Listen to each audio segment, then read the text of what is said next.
Should I accept the settlement offer made by the insurance company? Personal injury victims must decide whether the settlement offer is fair compensation for their injuries, and that has to include the impact that they'll experience in the future.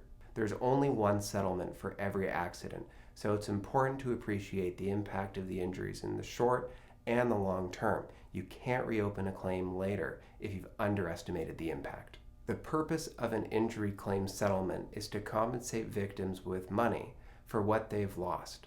Many injury victims struggle with the decisions to accept or reject a settlement offer because they don't yet know the full extent of their injuries, and that's because they're not yet better.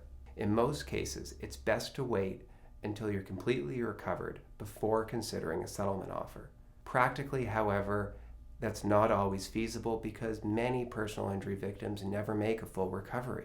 In those cases, we use medical expert evidence to help us appreciate the extent of injuries and the expected impacts of injuries in the long term, at work, at home, on family, on regular activities, and everything else that's important to you. If you've received an offer from the insurance company and you're not sure whether it's fair, contact Nova Injury Law today for an honest opinion. We'll review your case facts and let you know whether the offer fairly represents your injuries and the impact on your life, both in the short and long term. We're here to answer your questions, let you know where you stand, and let you know what options you have moving forward.